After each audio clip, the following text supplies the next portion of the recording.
This is a CC Radio podcast. It was just the most massive thing I've ever seen. To tell you the honest truth, I thought, well, we're the only ones left on this planet. Something's happened. We've missed something here. The fear that went in me when I seen it was just like the feeling. I'd say it was fear, but I've never felt that feeling before in my entire life. It's a weird feeling, like you can't explain it when you don't know. You feel like you're being followed, but you don't know what it is. We had two to our right, another one in front of us, another one to the left, and another one just across the road, shaking the daylight out of the tree. All we get was a big red eye. I remember waking up and looking at the end of the bed, and there was a figure there, almost insect-like, and then I blacked out. Welcome to the show, everyone. You are listening to Believe, Paranormal and UFO Radio. My name is Cade Moyer, and thanks for tuning in. If you've had an encounter, get in touch with me. My email address is believe@ccradio.com.au, or you can message me on Facebook at facebook.com/Believe UFO Radio. If you enjoy this episode, there are a few things you can do to help the show. Firstly, you can go to iTunes and leave us a 5-star rating and review, or you can share the show around social media with your friends and family, and that will help us grow. Tonight I'm joined by Luke, and Luke encountered a demon while living over in Asia. Luke, welcome to the show. Thanks for having me, bro. It is exciting to have you on, mate, because demon stories are a very rare occurrence here on the Believe podcast, and yours is absolutely next level, mate. I don't know how you live with this. Are you able to go back to the start and tell us how this thing may have entered your life? Yeah, for sure. As I said to you before, just before we were on the air, it's a bit of a long story, and I'll need to give you some insight for everything to sort of link up and make sense. But the story has a lot to do with a recent movie that came out about the Japanese underground that was featured on what was that movie called? The Outsider, which I actually did advising for in pre-production when I was translating when they came over to interview my tattoo artist, which is very much ingrained into this story. And also, I was on Viceland recently, which was seen all over the world. So it's crazy how many people have approached me in airports for that, as opposed to my current work, which I was used to, you know what I mean? But putting out, 4 books recently and different movies and TV shows that I'd done and stuff. So I was like really sort of put back because I didn't want that attachment to, my so-called mafia tats. I don't think it's, my involvement in that scene and everything is not something I'm hugely proud of. But I understand they've got their place in society and they see themselves as, the last living samurai and local militia and all that sort of thing. But I don't think organised crime should be glamorised at all. But it's something I do sort of know quite a bit about, being based in Japan. Basically, I first went over there in 2005, spent most of my adult life there, and just worked a lot of doors and close protection, private investigation gigs, and that sort of scene. So you end up rubbing shoulders with a lot of people in the underground, but luckily a positive sort of story comes out of that. And that's how I sort of first got involved in this whole. I think people like to label it as a bit of a spiritual thing. I'm not very much that way inclined, although I am Buddhist, have been for over 20 years. I'm not one of these people, as I said to you before, trying to say, oh, look at me, I'm special. I've got, I want to be labeled this or that. I just had some strange encounters and I just thought I'd share it and put it out there, man. So, yeah, but I am a follower of your podcast, by the way. I've listened to the first one the other night, and I can see it's come a long way, man. So congratulations. Yeah, that's really awesome. The first episode was a bit rough.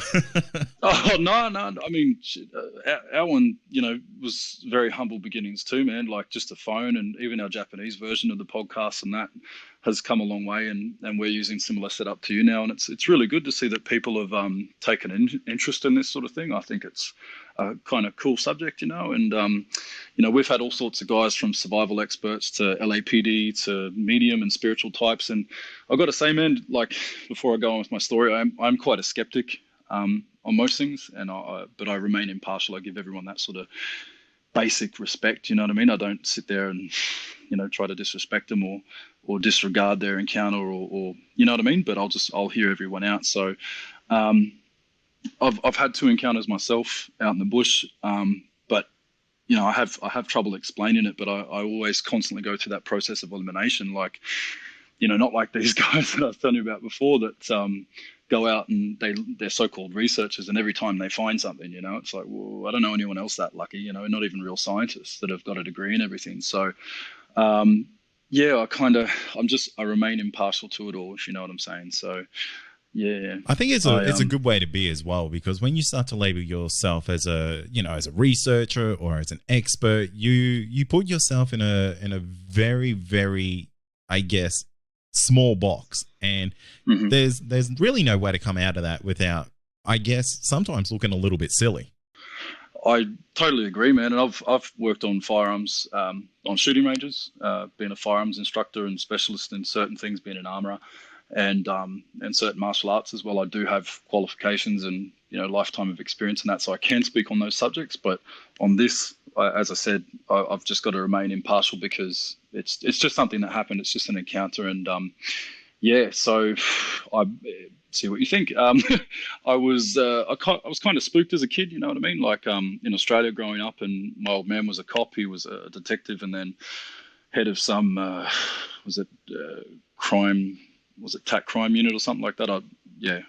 As I said, I've lived away for a long time, so I didn't have much to do with him. But as I said, I end up working doors and bouncing and doing a bit of PI work and close protection for some high-profile people, especially in Japan. And I've worked a lot in LA, and especially on shooting ranges and that, and just a bit of a nomad in terms of, Jippo sort of thing, just going back and forth around the place between Japan and the States, and having the show in the UK and that. So it's definitely shaped my sort of perception of things, and it's not typical to most Aussies and you know what I mean, like their sort of thought process or the beliefs. So it's kind of hard to bring this sort of thing up with people. But yeah, man, as I said to you before, I think before we were on the air, I've been through 35 countries and worked in a lot of high risk environments and countless violent situations on the job, and not a lot really scares me. I'm not trying to say that to sound like a badass at all. I'm 6'5" and I'm 115 kilos, and as I said to you before we spoke, I just finished training. But I don't talk about it. I don't go out there and label myself as like this badass. I'm quiet. I keep to myself. You know what I mean? So yeah, but having been based in Japan for that long, most of my adult life until just recently, and still back and forth, I do have a very different group of circle of people around me, and having that Buddhist sort of and Taoist beliefs, we refer to what you might know as gods or deities as ancestors, people that were before us that have left sort of teachings and guidelines and stuff like that. So Taoism is like how to interact with your environment, and Feng Shui comes from that, Tai Chi comes from that, traditional Chinese medicine comes from that. Did I mention Tai Chi? That's something I've been doing for probably 20 years. And anyway, from in the Buddhist sects, especially groups that I'm involved in, there is certain disciplines that talk about spirits a lot more. And as I said, I'm very impartial to all that. But demons in Japan, for example, are sort of, if I can relate this to a Western sort of belief system or understanding, it would be like a gargoyle. So when you see basically, I've got a chain on me that I wear every day that's got one of the goddess of mercy. It's from our main sort of ancestral god in the Buddhist groups and Taoist group that I'm involved with as well. In Japan, we'll call her Kandon Sama, or in Chinese, it's Guan Yin, or Guan Yin, I think, in Thai. But anyway, on the other side of the coin, where that sort of dark and what you'll see is evil side, if you see my back piece, it's like, whoa, that's pretty confronting for some people. They think it's a big dragon or demon, but it's a protector and what we call a mamori, like something that protects you. So I've got little charms, good luck charms in my wallet, for example, or attached to my bag, because I travel to so many messed up places with so much shit kicking off all the time. It's like, it's just a bit of a personal belief, you know what I mean? I don't know if it's a bit of a placebo effect, but as I did mention to you before, I've seen things that I don't think other people could really fathom, and that's in real life. That's not spirits or anything. So I do really tend to believe in these protectors. But there's definitely a calm and cool, collected, sort of polite, very nice sort of serenity type feel to my city in Japan, which is Saitama City, Omiya. My head office and my main gym is still based there, and house and everything. So very much still ingrained to that. But there's also a very dark and evil side, and I was exposed to that just, working the nightlife, red light districts, Mizushōbai as we call it, and rubbing shoulders with many from the underground. So I've been exposed to what some people would only really see in the movies and might think's cool, but it's really not. So since '08, I was kind of stalked by one of the local clans trying to recruit me. My Japanese YouTube channel blew up at the time. As I said to you before, it's helped me get where I am in the industry with TV shows and movies and 4 books and 20 locations throughout Japan and everything. But you never know who's watching you, and that's always stuck in my mind. You know what I mean? Like, because I'd have people pop up all the time, and as the law changed in 2009, I think it was, for organized crime in Japan, it would be a lot harder to spot certain people. They stopped getting tatted up, for one.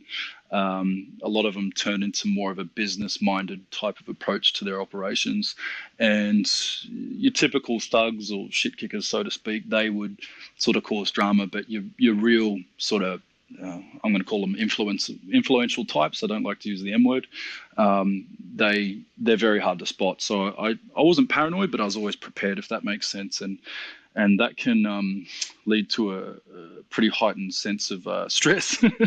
And I was stalked a lot, and I was challenged quite a bit.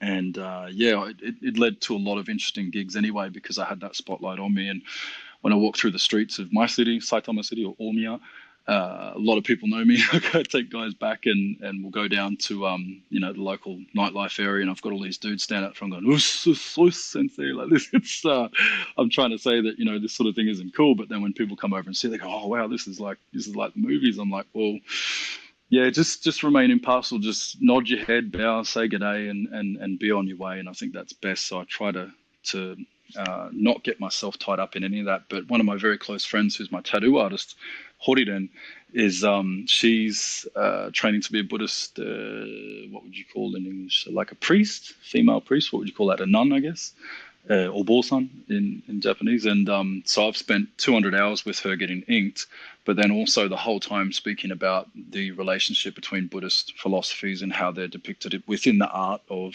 Irezumi, which you may be familiar with, and what we call wabori, because there's yobori and wabori. Wabori is like the Japanese art of tattooing. So like washoku is Japanese food. Wabori, horu is to dig or to engrave, or in this case to be tattooing. So the real term for Japanese tattooing is how we call it in Japan, is wabori. So yeah, so I've been learning a lot about that, and all the sort of how the traditions and belief systems are reflected within the arts of the tattooing arts, and why a lot of these, let's call them influential underground people, have certain things on them. But she got to know me and got to know my story, and that's how I ended up with my ink. But the first time I met her was at her 10-year anniversary in '08, I think it was. And we had 120 guys with different back pieces, and girls with different back pieces over that 10-year span, all stand on this one stage. And she wanted to get them photographed. And it was, there's a documentary being made and all that there too. But there's people from different clans, and with that comes rivals, and she needed someone impartial that could speak the language and could be personable and deal with any sort of real drama if it kicked off. So that's how I got that job and got involved with her. And she's not with any sort of clan specifically anymore. She's a very well-renowned and respected artist in the community, so that's really cool. And she gives talks even here in Australia, in Brisbane once. and does a lot of charity work for the victims of Fukushima and Kumamoto, as well as I did with the victims of the earthquake and the relief needed and everything like that. So anyway, back on track.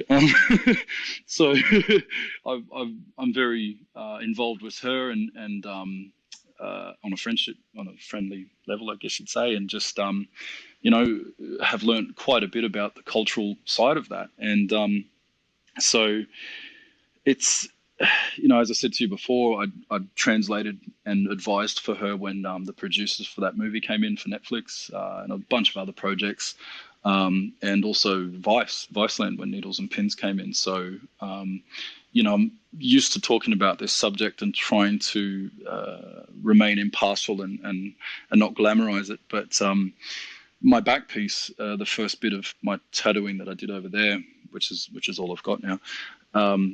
It's weird because someone tagged me in it on Facebook, and in the first few days of Viceland putting that out, I think 2 or 3 million people saw that, and I got all these messages like, "Oh, it looks like you're in the mafia and all this sort of thing." And I said the M word just now, didn't I?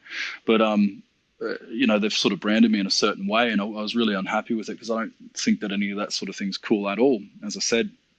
But I got that back piece because I was involved in quite a sketchy scene while things were heated at one point, and I always wanted someone to watch my back. I had partners, I had security teams that I was training in Tokyo and all over the place, and when I was traveling for protection assignments, there was me and one other guy, or me and 2 other guys, retired special ops guys, this sort of things, Japanese guys obviously. But it was always sort of on my way home from work, I'd stop by the local Zen temple or the shrine that's just next to my house, and I always sort of felt like I was being watched, if that makes sense. Like, I don't know if you've ever been out in the bush and you're out walking or whatever, and you just feel like you're being watched, and then you see there's another hiker there or anything like that. I just sort of felt like, and this is always like 3, 4, even 5 a.m. or whatever. So I just stop and do Tai Chi or Tongnon or one of the arts that, just practice. And I didn't think too much of it, but it was around that same sort of time when the first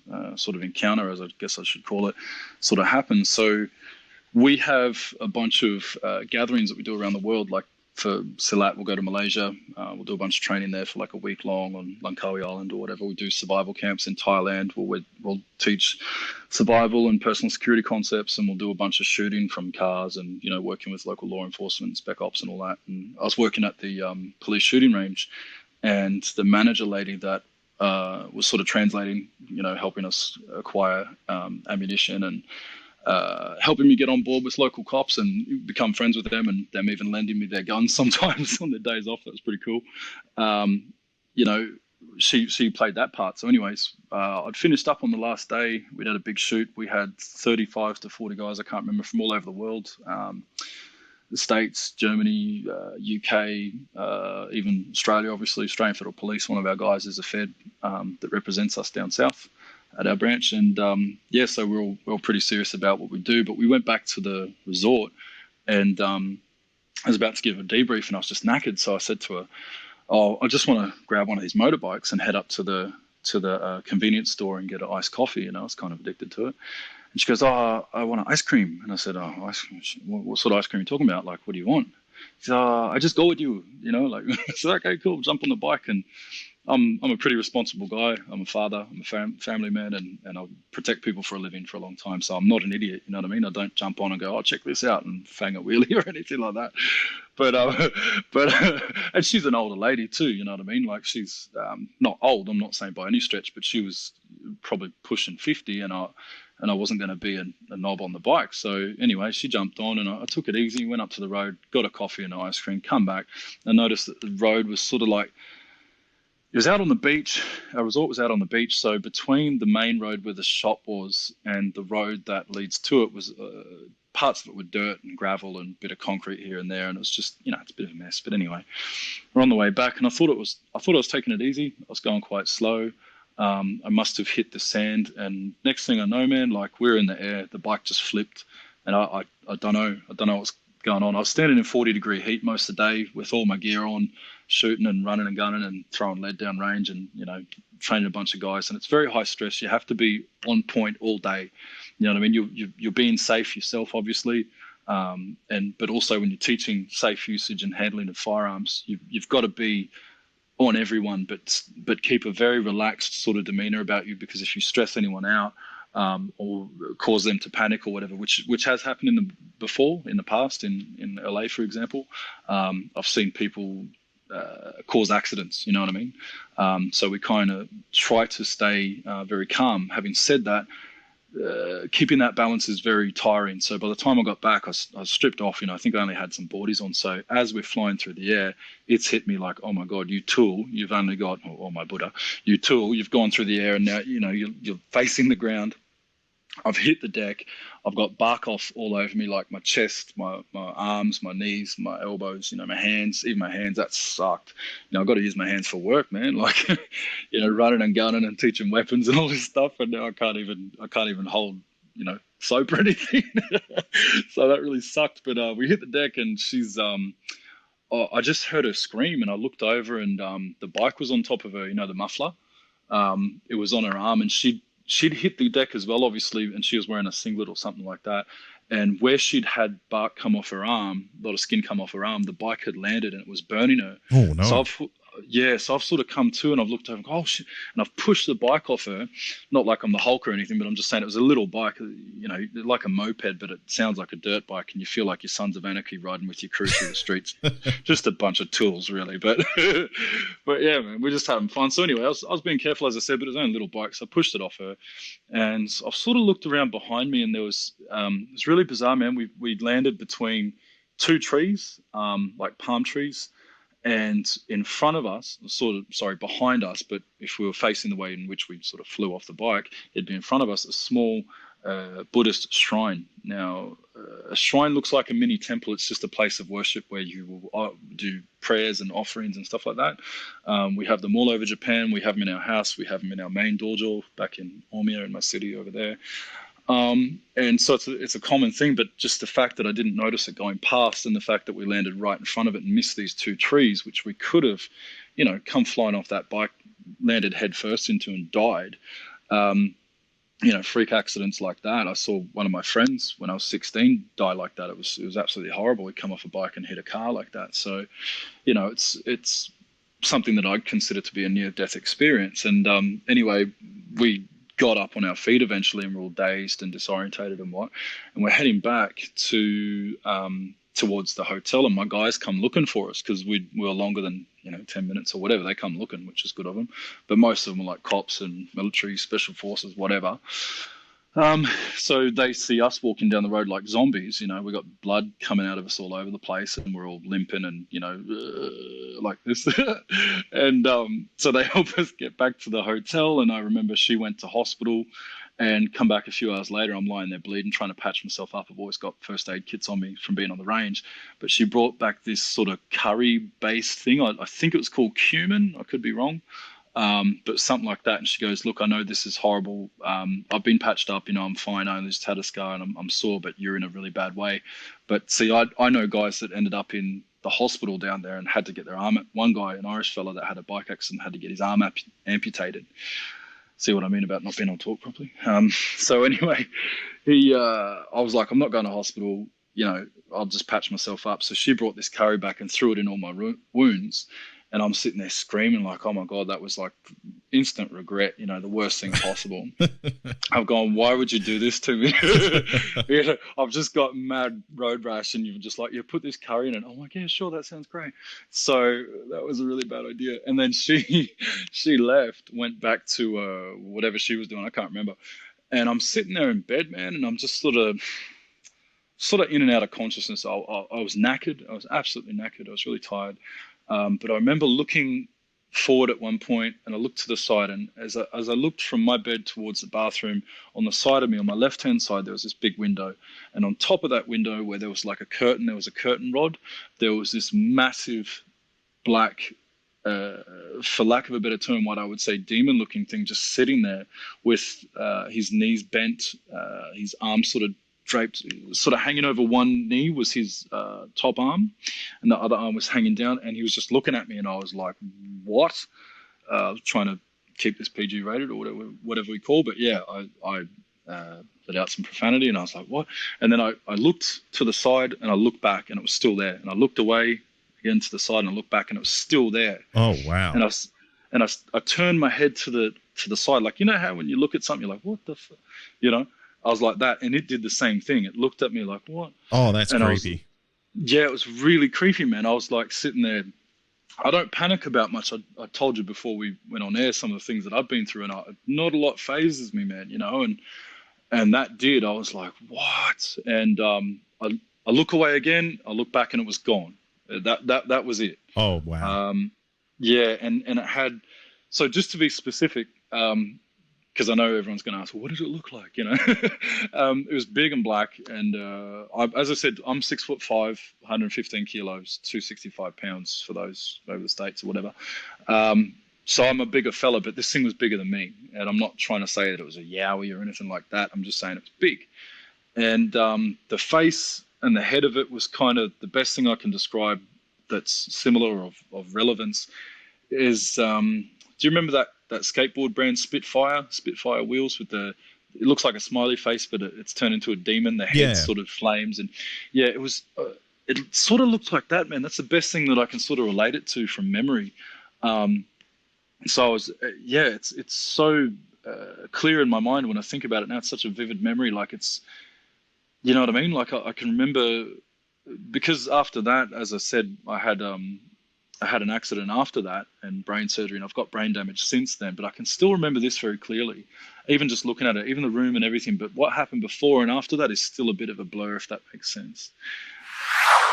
And now a quick word from our sponsor. Also, are you wanting more content? Why not become a Believe Plus member? You'll get access to exclusive podcasts and episodes that aren't available to the public. Not only that, you'll also get our regular feed without any ads. Head to believepod.com/plus to sign up today for just $5 a month. Yeah, no, and it would be. I mean, you've just gone through a pretty traumatic accident, and then you've seen something that is, they'll just mentally scar you for forever seeing something like that. And considering that it's so big, that would have been terrifying in itself. Well, I mean, one of my current partners that I train with a lot of time in the States for catch wrestling, and that he's 160 kilos, 6'8" or whatever he is. So I wasn't really, I'm used to big things and intimidating things and that, but that was like just this sense of vulnerability, man. Like, Jesus, what are you going to do? You know what I mean? Like, it's the unknown that kind of makes that terrifying. 100%, man. So 100%. So when you were seeing this thing, could you see like any detail to it? Like, could you see if it was if it was hairy or if it was like smooth skin, anything like that? No, I'll be honest. I couldn't see anything like that, man. There was no definition in terms of that sort of thing. And I'll get to later on why I kind of, when I was talking to someone else on my podcast, why what they said was sort of validated. But just in a nutshell, it's like if something walks past you or something moves corner of your eye. Like I used to hunt a lot as a kid back here in Australia, and you'd see a kangaroo move through the bushes or a rabbit or whatever we're hunting, you know what I mean, or pigs or whatever, and you see it, and it's kind of like that. It registers on your field of vision or your peripheral, and then you sort of look at it. It was kind of like that, man. I saw it, and you're sitting there thinking, shit, I saw it, but I didn't see it, but I know I saw it, if you get what I mean. Oh, absolutely. Like it, and the fact that when you turned your head back and it was still there, that's really validating. It was like, I think it was 3 or 4 times that I went back and forth, and I think the third time, I think, when I turned my head, like, what? I'm trying to get a better look at it, but it was like, have you ever woken up in the morning? When I used to live with Koreans, I did this project with Koreans for a while, and they were talking about ghosts and that sort of thing. And when they wake up in the morning, can't move, this paralysis, they talk about a ghost coming down and holding them down, all that. And I'd had similar things, but I never saw anything. But it's sort of like that when you wake up in the morning and someone says something, or your missus might go out or whatever, and you register that that's going on, but you weren't awake. Do you get what I mean? It's like that sort of in-between state of consciousness where you're awake, but you're not, sort of thing. So for me, it kind of felt like that, man. And I was, fast forward 2 weeks, if you don't mind, if I jump to the next part. I don't mind answering any question. If you want me to elaborate on anything, please just interrupt me. But just to again, put it in perspective, I was 2 weeks later, because before the gig in Thailand, they said to me, what are you doing? You've got this brain tumor. You're due for a stroke or an aneurysm. Have you had one yet? And I was like, what? Nah. And they're like, well, what are you doing next Tuesday? I said, I'm working at a police shooting range. I can't be here. I've got a massive gig. I'd have to, I just can't do it. And I said, well, you could die. And I said, well, I could die any day. And then I'll see you in 2 weeks or 3 weeks, whatever it was. So I come back. It was really awesome because I wasn't even a resident of Australia, man. They put me through, they did my brain surgery. They removed the tumor and everything for free. It was absolutely free because I was like a category 4 or whatever, like high risk of dying. So, everyone was freaking out. My parents came down this is in Brisbane. They're like worried that I was going to die again and all this sort of thing because I'd had tumors taken out of me since I was a kid. And I just wasn't phased. I was going through a lot, working in Brazil and Mexico and all these really rough parts of the world. And I just thought, whatever, I'll see you on the other side. When I woke up, the doctor said to me, you're effing lucky. I was a South African woman. She's like, we nearly lost you like this. And I was like, oh, all right, sorry, I didn't do my job. You're the one cutting my head open. Like, what are you on about, And then it sort of become apparent and clear that, they sort of hit some sort of main vein and my head swelled up and I was actually quite badly injured. So I remember I had to get out of the hospital because all sorts of, wardens were just being pricks and I had issues and I went up and stayed in the hinterland of the Sunshine Coast where I'm sort of half based now. And I was in the Sunshine Coast staying with my auntie who's a nurse practitioner. So she was looking after me, as was my mum, because I could barely move, man. I couldn't feed myself, couldn't do anything. And do you remember that old movie, The Coneheads? I'd sort of seen I end up looking like one of that. I'll send you photos later if you want. You can see my head still to this day has a massive scar. It's very deformed. And it's funny because everyone looks at it, but I think no one wants to say anything. I'm like, you couldn't offend me if you tried. I don't care. Like, you know what I mean? Like, I don't take myself seriously at all, man. But I'm just saying, it was in a pretty bad way. And I was sitting there and I was on these medications. I actually become addicted to opioids, so endone and targin. And I was having really, really horrible dreams, man, like things that I could never see myself doing, like very violent things. And don't get me wrong, as someone that's worked doors for just a bit over a decade, I guess, for that time, I've been in just, more than my fair share of encounters I didn't want to be in, put it that way. And, but I never intentionally have ever screwed anyone over or, bashed anyone that didn't deserve it, that sort of thing. I caught a couple of guys beating up women on the way home in Japan just recently, and I talked about that on my YouTube. So that just to give it some context, I only give it to someone that deserves it. Other than that, I'm quite a friendly guy, I'd say. You know what I mean? I like to be approachable, and someone who's a group leader and has to lead by example and be positive and productive and persistent. All these things in classes, I try to, lead by example and not be a prick to anyone. But in these dreams, man, I'm telling you, like, it was horrible. I woke up and I was scared. I was scared of what I was doing. I was scared of what was happening, and I haven't felt that vulnerable or weak or, do you know what I mean? Like since I was a kid, man, like, and it just wasn't me. I'm like, what is this? Was it the same type of feeling that you got when you originally saw this potential demon? Yeah, 100%. Yeah. Do you think it was potentially trying to change the way that you were thinking then? See, until just recently, man, like until I sent you the original sort of story and just talking to you now, I didn't really put those two together. Like to be honest, I thought it was the drugs, the endone and targin. I've spoken to other people that have been hooked on it as well, and it's just absolutely horrible. But I don't know. I'm open to that idea, but I'm not convinced, if you get what I mean. Same as my encounters in the bush. I'm not going to tell you, oh, that was a yowie. It's just something interesting that has happened and has sparked my interest, and that's probably what led me to your podcast, to be honest. You know what I mean? Like, it's not, I'm just not definitive about it. But having said that, the doctor came up and saw me.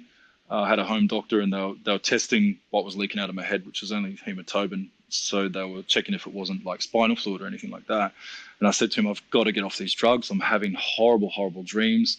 If I don't take it for half a day or whatever, my stomach is in knots and this and that. What's going on? He goes, look, you're addicted. I said, what do you mean? And he goes, well, we're having withdrawal symptoms like any junkie. And I was like, oh, awesome, thanks. So you doctors know how horrible these things are for you, and you go and prescribe them. That's wicked. Cheers, man.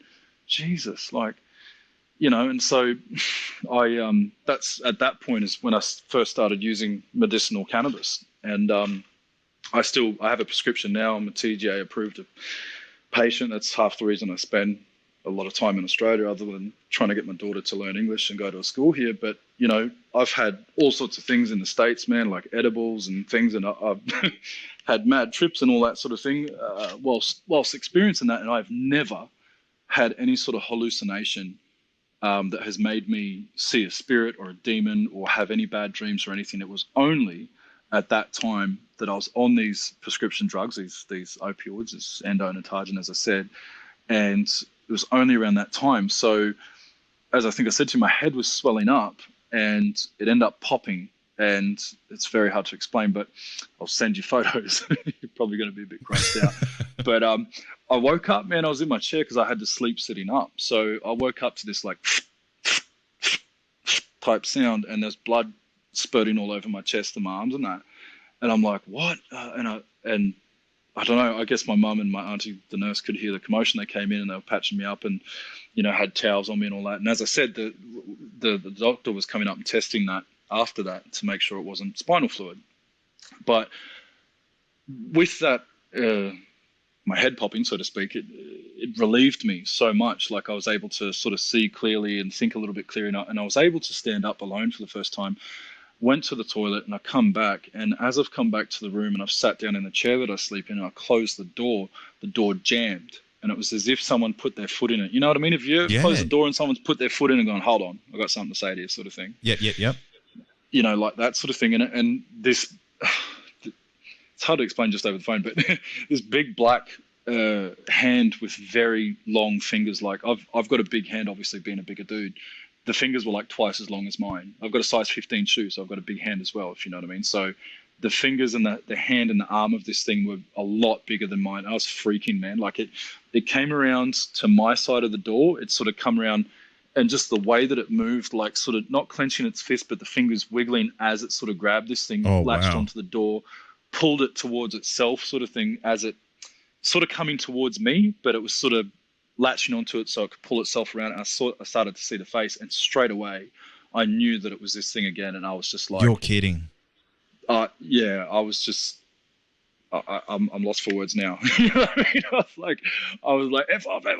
That's what I said to you before about parameters and explicit language. So I was screaming like that. And my mum, and it's kind of weird being a guy my size and saying, "Mummy," which wasn't what happened, but it may as well have, because they come running in the room like, "What's going on?" And I was just like, I was so dumbfounded, man. I didn't know what it was. I had no explanation. But it's like, have you ever been that stressed and just annoyed and effed off that you just want to go to sleep? You know what I mean? I think any man with a wife and kids like me has definitely been in that situation. Yeah, I can relate to that, mate. I've got a teenage daughter, bro, so I'm like, do you? I'm going to go to bed. You know what I mean? So it was kind of like that, man. I've just gone, it's like I just gave up. I didn't know You're just how to emotionally explain drained from it. Yeah, and just so, yeah, I'd say, and mentally as well. Like I wasn't freaking out or crying. I kind of was intimidated, obviously, because I didn't know what this was, and it's not as if I can fight it. I was kicking and throwing my hands at the door, and it was as if it was making no difference. I'm going, F off. I'm trying to kick and just make any attempt to get this thing to back away from me. And it was if, I don't know, man, a second or two after that, it was just disappeared, just gone, just absolutely nothing, That's really, really terrifying there, Luke. It almost sounds like this thing has just been maybe, do you think this thing is attached to you? I feel that, since talking to everyone in Japan, and in Malaysia, I spent a lot of time in Malaysia too, and everyone in my sort of inner circle, if that makes sense, from what we've discussed, I feel like it was a protector. Although I've spoken to many people, even on my podcast, as I said, that sort of say they talk to spirits or spiritual mediums and this and that. And my former self would have just been like, yeah, right, idiot. I've had good weed too, but I'm not that kind of, you know what I mean? Like I haven't seen anything like that, but I'm just impartial these days, man, because I've had my experience, and my truth is my truth. You know what I mean? It's neither fact nor opinion. it's something that I've encountered, and I believe, and I hear all these people that give their stories to you, man, and I believe that they believe it. So I can't say, because I'm that way inclined. I listen to a lot of scientific people and researchers in other podcasts, you know what I mean, that do research on, you know, psychology, for example, or astrophysicists, you know, like, and I'm very intrigued by how they approach things. And I think the right way to be is impartial. Just look at the so-called evidence or facts or information that you have, and make a informed, educated decision that's not biased or not emotionally sort of directed or influenced, if that makes sense. So I'm very open to that idea, but again, I'm not going to stand there and say, oh, this demon's following me, if you get what I'm saying. Yeah, no, that's fair enough too. And it's a really good way to be, because, you know, like we said earlier, it's really easy to be one of those people who fall into the trap of, I believe everything that I read on the internet is true. This thing is 100% following me, and I'm definitely a psychic person. The thing that, yeah, sorry, man, I didn't mean to cut you off. The thing is, man, like I've come across people that are, you know, their truth is their truth. They believe like the earth is flat or whatever, and that's fine if that's what makes them happy. Doesn't affect me and how I sleep, but I'm just saying there's so much information out there that there's anything out there that can support your argument or your belief system, you know what I mean? And I'm not one that will sit there and look up all this stuff and go, oh, yep, that's what it was. I live with a Yowie, or I live with a demon or whatever. I'm not looking to be labeled as anything special, or I don't need anything special in my life, any sort of special diet or whatever. I'm just not one of those people, to be honest with you, man. So I'm just putting the story out there, and that's what happened to me, and that's how I believe that's my truth, if that makes sense. Yeah, and that's absolutely fair enough. Do you think that the life that you've lived has, I guess, conditioned you to have this event happen to you? As in prepare for it mentally and that? Well, more so because of the beliefs that you have in the way that you grew up. Do you think that the path that you followed has maybe welcomed this into your life? I'm not sure, to be honest, man. As I was growing up, it was a bit of a rough childhood. I was out of home at 16. I felt scared and vulnerable, but tried to play the tough guy and, you know, run indoors and all that sort of thing for, as I said, about a decade. I thought I was tough. I was very territorial. I was probably just young and stupid, and I was sort of excited by scary things. You know, when we had to have contact or had to deal with certain underground influential people, I'll be honest, at one point in the very beginning, I kind of thought that was cool. I never saw myself as like them or one of them, and still never will. But I think that you are a product of your environment, and your logic, you know, to your logic, you'll never be wrong. As I speak to other people who speak with such conviction about, you know, their diet or their wokeness or whatever, and that's cool, that's them, man. But it's very hard for me to talk to people about my experiences because, one, as I said to you, in our household, we mainly speak Japanese all day. You know, my missus doesn't speak English, and we've been in Japan most of the time. So I have a very different outlook on things. And I definitely agree that, yes, my upbringing and even adulthood, being mostly in Japan, has probably led to this path, so to speak.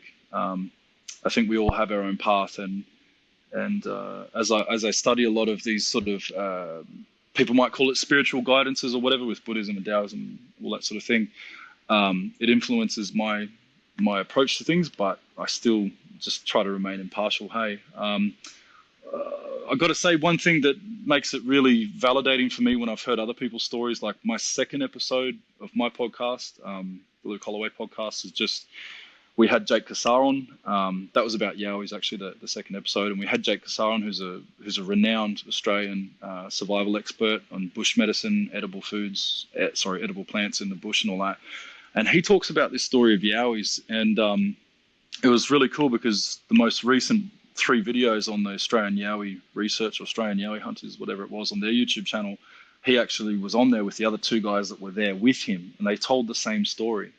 And on my podcast again, another episode where the guy was talking about seeing spirits and all this and that, another way that it was validated that I could believe him was when I asked him, did you see it clearly or not? Like, did you see this? And he goes, man, it was kind of like when you look at something and you sort of see it, but you don't. And the way he described it was different to mine, obviously, as I can't really remember, but it was very much how my experience was. It was very, very similar in that I can tell you what it looks like, but it was, it's just hard to explain. It wasn't like I could see detail, but when I saw the hand come around the corner of that door, man, yeah, that was a lot clearer.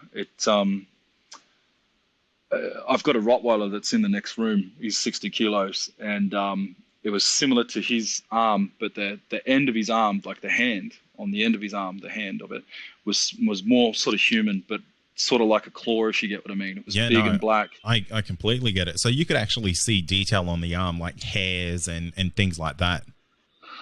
I get the sense that it was hairy at that point because it wasn't smooth, if you get what I mean. But it's like it had some kind of texture to it. Yeah, definitely. It's like when I've had to do police reports or incident reports or give statements on guys that we've had to be physically, in contact with on the job. It's like if you see that person again, you'd spot them straight away. You'd never forget them. But when you're actually giving a description, this is something that we had to get better at. I remember in the beginning was describing people, and it's kind of hard in the midst of a situation when things are kicking off. You've got that adrenaline dump. You're in a state of sort of panic, and it's very hard to take in a lot of information, let alone what you should do and how you should respond. And you observe, you orientate, you decide, and you act on what you're going to do, all within under 2 seconds. That's what we train people to do on the range, And when this happened, it was a situation that I've never been in before, so I just shit myself. I couldn't draw a weapon. I couldn't, you know what I mean? I'm just like F off, I'm kicking at it, and I'm this and that. So what I'm trying to say is I got to look at it for sure, and I could probably just even about draw it if I could draw it any better. But it's clear to me what it was, and if I ever saw anything like it, I'd go, that's exactly what it was. But to describe it is quite hard because there's nothing else really like it. That's why I said, like my dog, it looks like his arm, but then the end is like my hand. So seeing all this in your life there, Luke, have you got an opinion on what you think you saw? Do you think it was something that was physical, that was in the real world? Do you think it was maybe something? Yeah, no, I don't think it is anything from the physical world. I remember that you said before, you said something about that would leave a mental scar. And the only reason I laughed is because I got this massive scar across the top of my head like a cracked egg, even now that you can see. And I believe that the experience both times is something that I get the sense that only I could see it, if that makes sense. And I'm, as I said, man, I've always been really skeptical of, I go to the markets, you got your Monday markets here and other markets, and there's always these people with snake oil, they're always trying to sell you these magnetic bracelets or special waters and I'm really skeptical, bro. Like I've talked to people that claim to be clairvoyants or mediums. I just go, okay, yeah, that's cool. That's what you believe in. You're a decent person. You're not hurting anyone, as long as I don't think they're ripping anyone off. I think whatever. But I've, as I said before, doing projects with some Korean guys from the Korean army and that, I was once told something from a guy before the days of smartphones and social media and all that. So he couldn't have known anything about me, but he could tell me everything about me, and he just knew. It was very, very bizarre, and I've had encounters or cross paths with certain people like that have that sort of sense, and it sparked my interest, but I sort of left it there. And then when I encountered this, it was like confirmation. It was like going, well, shit, yeah, this is real, if you get what I mean. Real, but not real. Not real in the sense that it's not something I can reach out and grab and touch or anything like that, or not like anyone that I thought had anyone broken into my room or anything, but it was real in the sense that I saw it, and I don't know, man, it was just like, it was like I was in touch with some sort of a third dimension or some sort of spiritual realm or whatever. And we talk about this so much in Taoist beliefs and practices and Buddhist sutras and everything, the different realms and different levels of enlightenment, all these things. And I've just always remained impartial. Even when I was studying this as a teenager, I thought to myself, oh yeah, whatever, cultivation, all this. I'm a teenager, I'll do what I want, But it's always been there in the back of my mind. And as I said, when this sort of come up and happened, it's like confirmation. Have you ever seen something that is going to eventuate and you didn't want to, but it did anyway? Yeah. And you're kind of like, oh shit, that we're just about to go back to Japan, and the coronavirus has spread so far there now. We had to cancel all my seminars and tour there for next month. So it was kind of like that. It was like, that there's a reality, this dark element of something that you don't want to face, and it's coming, and then it's like, bam, it happened, and that's just happened to us. It's the same thing, man. Like I'd heard about this. So many people had told me about it. I've been studying it. I've been involved in these groups. I try and be as decent of a person as I can. I'm not the best Buddhist out there, obviously. But when this happened, it was just like confirmation that all these things, these spiritual stuff that people go on with, all of a sudden had such more validity to it, if that makes sense. And it really does. And just before I let you shoot off tonight there, Luke, I have one last question. Yeah, by all means. Do you think you'll see this again?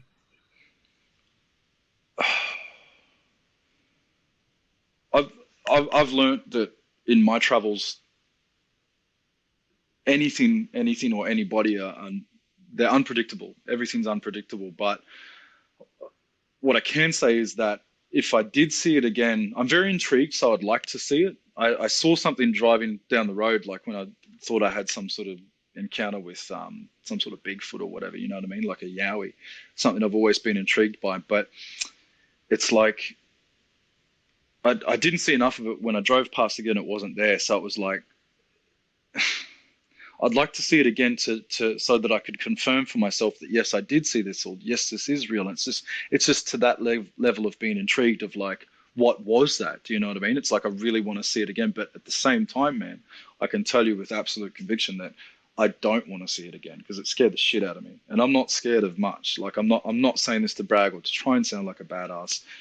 I'm just not much phases me. I've been through so much shit in my life, and I just think not much phases me, and if I saw that again, I know that I'll have that sense or that feeling of, to be completely honest, just vulnerability, man. Like, what can you do about it? You can't shoot it, you can't stab it, you can't fight it, you can't, you know what I mean? It feels like if I was to try and run, I didn't even run. That wasn't my instinct, because I just knew, like, how would I get away from it? Do you know what I mean? The first time I saw it, it was just this absolute feeling of vulnerability and genuinely scared, man. I'm not afraid to say that. As I said to you, I don't take myself too seriously. I was very vulnerable and scared. So I can't say to you with any sort of honesty or conviction that, I'll see that again, or nah, I'll never see it. I can't say, to be honest, man, but I do know how I feel about it, and that's, I'm very intrigued, but pretty frightened at the same time. Yeah, so that's where I stand on it, I guess. And that's going to do it for tonight. And remember, if you have had an encounter, get in touch with me. My email address is believe@ccradio.com.au, or you can message me on Facebook, and that's facebook.com/Believe UFO Radio. Until next time, stay safe, and you've been listening to Believe Australian Paranormal and UFO